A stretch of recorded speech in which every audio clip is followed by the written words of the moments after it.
Senhor, pessoal, tudo bem com vocês? Estamos aqui para mais uma aula da IBD, né? E bora lá para a aula de hoje. O tema da nossa aula de hoje, seguindo o que a revista trouxe pra gente, né? Com o tema aí, Igreja e o Adolescente, a gente vai falar Igreja, diversidade no culto, mas o mesmo Deus, né? Então a gente vai falar aí um pouquinho das diferenças entre as denominações, a variedade de igrejas que existe, né? Vamos citar também um pouquinho da Reforma Protestante e falar o papel da igreja aqui na Terra. Bom, pensando no geral, assim, do que a gente tem que falar sobre essa lição, é primeiro lembrar vocês, a gente já até conversou sobre isso, mas lembrar que a Igreja de Cristo, ela é uma igreja universal. Lembra quando a gente falou da questão do corpo, né? O corpo de Cristo, ele é formado por quem? Ele é formado por todo aquele que creu no Senhor Jesus, que confessou Jesus como seu Salvador e passou pelo novo nascimento, pela regeneração, né? E agora ele faz parte do corpo de Cristo. Então isso é o corpo universal de Cristo, né? Então todos esses cristãos que passaram por esse processo na Terra fazem parte desse corpo universal, tá? Depois disso a gente tem o corpo local, que é a igreja onde a gente congrega, né? A gente tem os irmãos com quem a gente congrega, a gente tem nosso pastor local, enfim. Nós, na nossa igreja, nós estamos na sede, então nós temos as subcongregações que estão, né, que respondem à sede. Então a gente tem as congregações menores, tá? Então a igreja tem esses dois lados aí, né? A gente tem esses dois pontos com a igreja universal e a igreja local, tá? Pensando na igreja como local, não a igreja universal, nós temos também variedades das denominações de igreja. A gente vai falar mais um pouquinho sobre ela, mas existem várias denominações que a gente conhece, né? Por exemplo, nós estamos na Assembleia, tem a Presbiteriana, tem as Batistas, tem várias outras que você inclusive consegue lembrar aí, né? Bom, além disso, a gente tem também as diferenças culturais. Por exemplo, a forma da nossa igreja aqui no Brasil é diferente da forma como é na China, nos países orientais, como é na Europa, como é nos Estados Unidos. Então vai variar também de país para país, né? Porque cada país tem a sua cultura. E nós somos influenciados pela cultura também. Por exemplo, os orientais, né, lá no Japão, na China, eles não têm o costume de levantar durante o culto, por exemplo. Eles acham um desrespeito, né? Pastores que vêm aqui para o Brasil pregar, por exemplo, desses lugares, acham que nós somos muito desordeiros no nosso culto. Realmente ele tem razão, não por não poder levantar, mas porque nós fazemos isso com muita frequência, muitas vezes, né? Nós não levamos muita reverência para a hora do culto, né? Todo mundo levanta toda hora, fica lá no fundo conversando e o culto ali acontecendo. Então, assim, é uma diferença deles já, né? Nessas culturas, eles já não fazem isso de maneira nenhuma. Então, a gente tem também essas diferenças de cultura entre igreja e igreja. As igrejas na África, por exemplo, os cultos costumam ser bem mais longos do que nós temos aqui. E além disso também tem muitas danças, né? Eles dançam também louvor a Deus, toda a comunidade, não é só uma pessoa, por exemplo, o grupo de gestos, né? O grupo de coreografia da igreja, não. Toda a igreja ali, eles adoram a Deus também com danças, é algo que é da cultura deles também, né? Apesar disso tudo, é importante lembrar que todas essas igrejas precisam crer num mesmo Deus, num único Deus, né? E no que diz as Escrituras. Então, já vamos ler lá, abre aí sua Bíblia comigo, adolescente, lá em Efésios. Vamos estudar junto, hein? Quero ver você aí com a sua Bíblia. Efésios no capítulo 4, do versículo 4 ao 6. Diz assim a palavra, ó, Efésios 4, 4. Há um só corpo e um só Espírito, assim como a esperança para a qual vocês foram chamados é uma só. Há um só Senhor, uma só fé, um só batismo, um só Deus e Pai de todos, que é sobre todos, por meio de todos e em todos. Então, esse versículo já vai falar, ó, como eu já comentei com vocês, há um só corpo, que é o corpo universal. Então, independente se você é cristão aqui no Brasil, na China, na Europa, na África, aonde você estiver, se você creu nesse Deus, confessou Jesus como seu Salvador, passou pelo novo nascimento, você faz parte desse corpo, do corpo universal de Cristo. Existe um só Deus, que é o nosso Pai, e um só Espírito, que é o Espírito Santo de Deus, né? Então, esse já é o primeiro ponto. Pensando nessa questão da diversidade das igrejas, a gente precisa partir do começo, não é verdade? Então, vamos falar um pouquinho da igreja primitiva, onde começou a primeira igreja, né? Nós temos o relato da primeira igreja, a partir lá de Atos, capítulo 2. Todos vocês já ouviram falar, né, lá sobre Atos, que é o dia de Pentecostes. Vamos relembrar aqui. Estavam reunidos ali os judeus, né?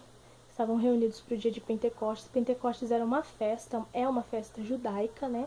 A gente já conversou sobre ela algumas vezes. E estando reunidos ali, após, né, Jesus ter ascendido aos céus, ele enviou então o Espírito Santo e desceu sobre os homens que ali estavam. Na festa de Pentecostes era comum que os judeus migrassem, né, viessem dos vários lugares das nações onde eles estavam para comemorar ali junto em Jerusalém a festa de Pentecostes. E ali, com a descida do Espírito Santo, aqueles que receberam o Espírito Santo começaram a pregar aquelas pessoas que estavam ali. E tinham pessoas de diversas nacionalidades ali, né? Depois, se você quiser ler lá, Atos 2, é muito interessante. E eles pregavam na língua daqueles que estavam ali para que eles entendessem. E o evangelho foi pregado, aquelas pessoas se arrependeram. E a partir dali, levaram o evangelho para fora de Jerusalém também. Então, o intuito ali da descida do Espírito Santo, além do marco da igreja, foi também o de expandir o evangelho para todas as nações. Lembra? Não é mais algo só de Jerusalém. Não, agora vai para todas as nações, para todos os povos, para aquele que crer e se arrepender. E ali em Atos a gente tem um relato lindo disso, né? E ali então, em Atos 2, a gente tem a primeira igreja, né? Que é ali em Jerusalém, inclusive. Depois disso, nós sabemos que a igreja primitiva, ela era muito perseguida, né? Ela tinha algumas características, mas ela era perseguida, muito perseguida no começo, gente. Nós temos até hoje igrejas locais, países que perseguem as igrejas, que perseguem os cristãos. Mas falando lá da igreja primitiva, nós tivemos então o primeiro mártir, né? Que foi o mártir de Estevão. Estevão, que era um jovem, né, ali que operava sinais e maravilhas, né? E um dia ele teve ali um debate com alguns homens das sinagogas e esses homens tramaram para que fosse feito ali tipo um motim contra Estevão, falando que ele estava blasfemando contra Moisés e contra Deus. Ele foi preso, né? Ele fez um discurso, tá lá em Atos 7. Se você quiser ler também, é maravilhoso. Leia a história, gente, da igreja, é muito interessante. Leia o livro de Atos, é lindo, né? Então a gente tem Estevão ali, e ele é o primeiro mártir, né? Ele morre pregando o evangelho, falando de Jesus e das maravilhas do céu.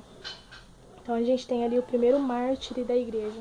Após o mártir de Estevão, o que acontece? Os cristãos que estavam concentrados ali em Jerusalém, eles se espalham, né? Se espalham por diversas nações, levando assim também o evangelho de Cristo. Então tudo que acontece tem um propósito. O Senhor disse que o evangelho seria levado a todas as nações, não disse? Então, tanto a descida do Espírito Santo, quanto depois o mártir de Estevão, que aconteceu, tinham esse propósito de levar o evangelho, né? De que o evangelho fosse expandido para todas as nações. E então, quando Estevão morre, os cristãos se separam e aí começa a se pregar em outros lugares. E com isso, pregando o evangelho em outros lugares, começam a nascer pequenas congregações aí, né? Nós podemos dizer, em outros lugares também. Lembrando que todas essas igrejas teriam que seguiam, então, nessas igrejas, o mesmo mandamento, né?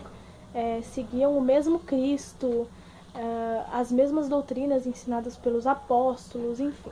Tinham sim heresias lá na igreja primitiva, já desde lá tem. Inclusive Paulo cita alguns irmãos que pregavam contra a fé, né? Mas enfim, a gente vai falar mais um pouquinho disso. Falando agora sobre a igreja ela sofre, acaba sofrendo influências, como eu disse, das culturas e da sociedade em que ela está inserida, né? Mas apesar disso, para a gente dizer que uma igreja é cristã, ela precisa crer em alguns pilares centrais, que a gente chama, né? Os pilares centrais da fé. E aí a gente vai falar de algum deles aqui, ó. Vamos começar com Efésios 2:8.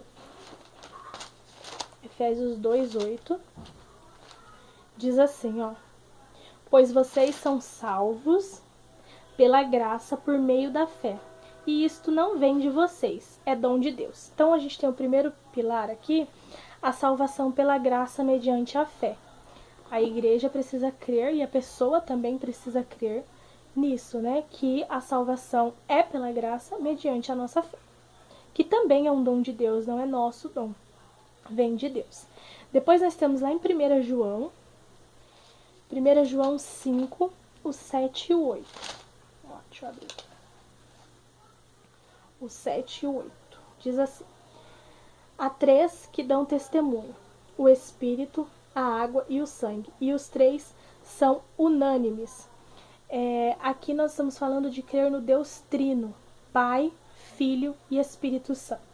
Nós cremos nisso, a Bíblia nos fala sobre eles, apesar de não falar a palavra Trindade, nós vemos a Trindade na Bíblia, né, no decorrer de toda a Bíblia.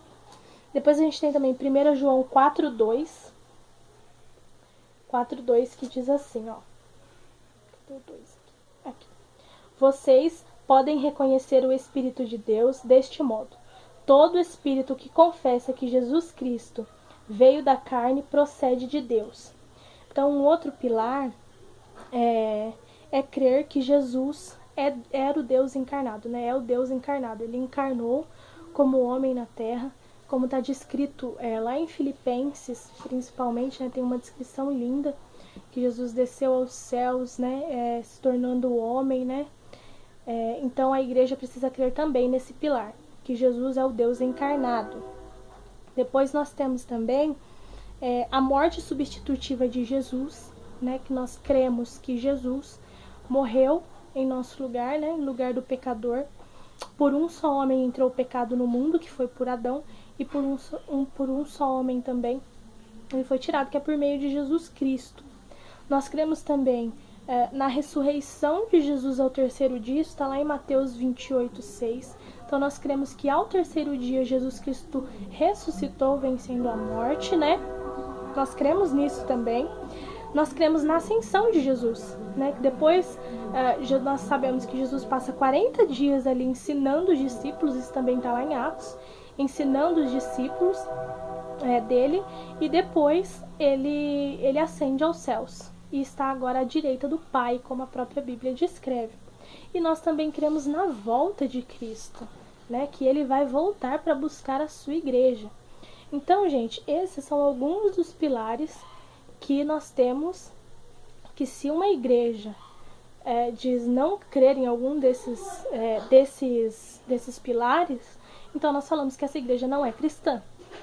Por exemplo, tem igrejas que não creem que Jesus reencarnou, tem igrejas que não creem no Espírito Santo. Então nós não podemos dizer que essas igrejas são igrejas cristãs, né? Nós dizemos que são igrejas hereges, que pregam heresias, porque pregam coisas que estão contra a palavra de Deus. Então nós precisamos pensar nisso. Nenhuma igreja é melhor que a outra por causa de denominação, mas nós precisamos ver se essas igrejas estão de acordo com aquilo que a Bíblia prega, com aquilo que é ensinado na doutrina bíblica. Porque é como Paulo fala para Timóteo, né? Nós precisamos nos manter de acordo com aquilo que foi ensinado. E o que está ensinado é o que está na palavra. Por isso que nós também, como cristãos, precisamos ter tanto conhecimento da Bíblia, precisamos ler, né? precisamos meditar nessa palavra para que ninguém nos engane, né? Bom, a revista vai falar pra gente também, tratar um pouquinho da questão da reforma. Só para completar, quando nós tratamos então de denominações, existem diversas denominações, né? Nós sabemos. Nós consideramos as cristãs as que creem nesses pilares que eu citei aqui para vocês. E quais são as diferenças então, né? Na questão das diferentes denominações? É que em outros pontos, então esses são os pontos centrais, os pontos que precisam ser cridos por todos, todo aquele que é cristão, né? Crê em Deus Pai, no Filho, no Espírito Santo, enfim, esses que eu citei. Depois, nas denominações existem diferenças organizacionais, então diferenças eclesiásticas, existem diferenças em algumas outras doutrinas, como vestes e em outras coisas, e também existem divergências em pontos teológicos da Bíblia. Por isso existem tantas denominações, né? Mas nos pontos centrais da fé precisam ser os mesmos, tá bom? Bom, então depois a revista vai falar um pouquinho da questão da reforma. E antes de falar da reforma, a gente precisa entender que, como eu falei anteriormente, desde lá da igreja primitiva já existiam pessoas hereges e pessoas que pregavam um evangelho falso, um evangelho que não era verdadeiro, ensinavam coisas que não eram a verdade de Deus, né? Tanto que Paulo repreende alguns deles e cita alguns deles em algumas das suas cartas. Bom, pensando nisso, nós temos isso até hoje, na verdade, né? Igrejas que pregam um evangelho que não é a verdade. Bom, a igreja, como eu disse, também era perseguida lá no começo, né? A igreja primitiva, durante muitos séculos foi perseguida. E a igreja de Cristo, nós temos Roma, né? O Império Romano ali, na época. E é só depois, com a conversão de Constantino, em 315 depois de Cristo, que a igreja tem, assim, um alívio, sabe? Porque ele se converte, e aí o cristianismo passa a ser, então, a religião da época, e passa depois a ser a principal religião da época, tá? Aí a gente tem, depois, uma união da igreja com o Estado, e aí que se sucedeu a Igreja Católica Romana, né? Que católico, gente, significa, na verdade, universal. Esse é o significado da palavra no original, tá? Então era a igreja universal, era a igreja cristã, dos crentes, né? Daqueles que criam em Cristo no começo. Entretanto, como era uma igreja que foi unida ao Estado, o que aconteceu? Parou-se de ver os interesses da igreja, os interesses de Cristo, e começou a se pensar mais nos interesses do Estado, do governo, né? O governo passou a dominar a igreja. E ali passou-se, então, a se afastar das doutrinas bíblicas verdadeiras, né? Como eu disse, muitos falsos profetas, falsos ensinamentos começaram a ser expandidos ali, então. E como ela acabou se tornando quase que a religião universal ali naquela época, todo aquele que se levantasse contra era morto, era apedrejado. O governo levava isso muito a sério, né? A gente tem, inclusive, na história que a Igreja Católica sempre foi muito forte depois dessa época, né? Tanto que nas cidades, quem mandava não era o juiz, não, era a Igreja Católica quem decidia as coisas, né? Então ela quase se tornou aí mesmo a Igreja Universal, né? Mesmo assim, diante de tudo isso, haviam cristãos que se opunham a essas distorções da fé. Mas, como eu disse, eles eram perseguidos, né? Então, a gente teve a Reforma Protestante. Como os ensinamentos estavam, nós tivemos a Reforma Protestante. Nós conhecemos mais aí, né? Através de Martinho Lutero, com as suas 95 teses, mas tiveram outros reformadores também, não é só ele. Mas citando então Martinho Lutero com as suas 95 teses, foi exatamente indo contra o que a Igreja Católica estava ensinando, indo contra os falsos ensinos, né? As 95 teses, se você quiser ler depois, é muito interessante, ia contra ensinos errôneos da Igreja Católica e que a Bíblia não descrevia daquele jeito, né? Indulgências, praticamente como se comprava a fé, né? Se comprava a salvação. Então, assim, foi realmente para ter uma reforma, para que as igrejas voltassem a ser igrejas tendo Cristo como centro, né? Onde as doutrinas bíblicas pregadas eram as doutrinas verdadeiras. Dali então a gente tem a primeira igreja luterana, e aí passando daí então a gente tem as ramificações das diversas denominações que vão surgindo a partir dali. A gente tem hoje basicamente 3 grandes polos assim de igreja. As igrejas históricas, né, que é as presbiterianas, entre outras. A gente tem as pentecostais, que a Assembleia está dentro dela, e as neopentecostais, que a gente tem a Universal, né, do Reino de Deus, a Igreja da Graça e algumas outras. Então a gente tem esses 3 grandes polos atualmente.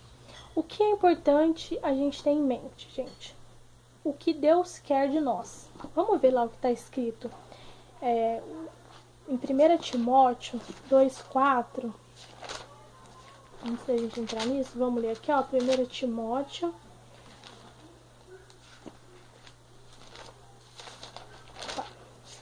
2, no verso 4. Vou ler o 3 também.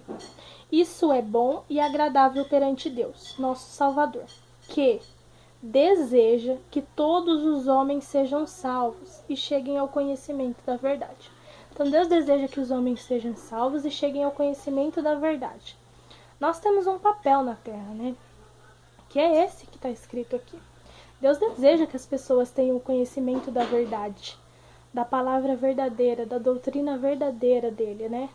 E nós, como igreja, a igreja que está aqui no mundo, né? Nós estamos aqui para que Cristo seja pregado e que ele se manifeste por toda a humanidade. Né? Então nós temos um propósito na Terra. Não é de qualquer forma, de qualquer jeito. Então, existem sim diversas denominações, mas como eu disse, a Igreja de Cristo é uma, né? E ela tem um único propósito: levar Cristo, que Cristo seja conhecido por todos os lugares, por todas as nações.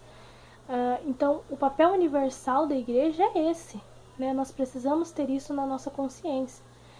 Nenhuma igreja é melhor ou pior que a outra, mas existem igrejas que seguem a doutrina bíblica e as que não seguem a doutrina bíblica, e nós precisamos estar muito atentos a isso, porque o evangelho que deve ser pregado é o evangelho verdadeiro, aquele que está descrito na palavra de Deus, né?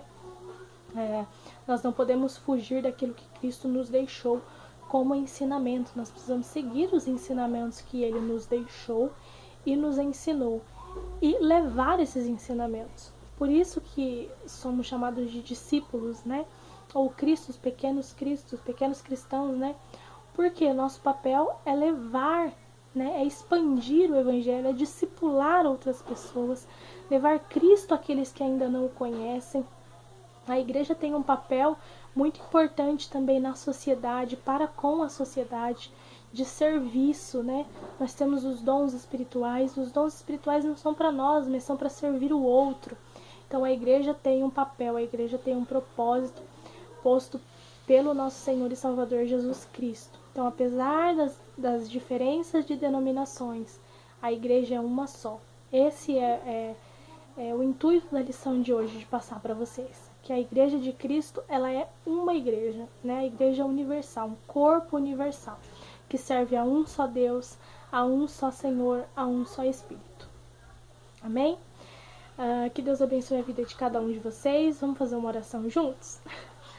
Senhor, meu Deus e meu Pai, eu quero te agradecer, Senhor, pela vida de cada adolescente que está aqui, pela família de cada adolescente, Senhor. Eu quero pedir que o Senhor alcance a vida de cada um, que abençoe a vida de cada um deles, Senhor, as suas famílias, Senhor. Se houver alguma necessidade, que o Senhor a supra, Senhor. Nos ajuda também, Senhor, a entender mais e mais cada dia da sua palavra, te conhecer, Pai, te amar mais. Coloque em nossos corações, Senhor, uma fervente vontade de te buscar todos os dias, de meditar na sua palavra, Senhor. Nos auxilia, enche o nosso coração, Pai querido. Nós louvamos a Ti, nós agradecemos a Ti pela Sua infinita graça, pela Sua infinita misericórdia. No nome santo de Jesus, nós oramos com fé. Amém. Pessoal, não esquece, compartilha esse vídeo com o pessoal, chama quem não está assistindo para assistir a aula. Quando você for assistir a aula, pega aí um caderninho, a sua Bíblia anota, tá bom? Quero ver vocês aí participando sempre. E comenta aí no chat qualquer dúvida, qualquer coisa que a gente tá aqui pra responder, tá bom? Até a semana que vem com a aula da Vanessa. Que Deus abençoe a vida de vocês.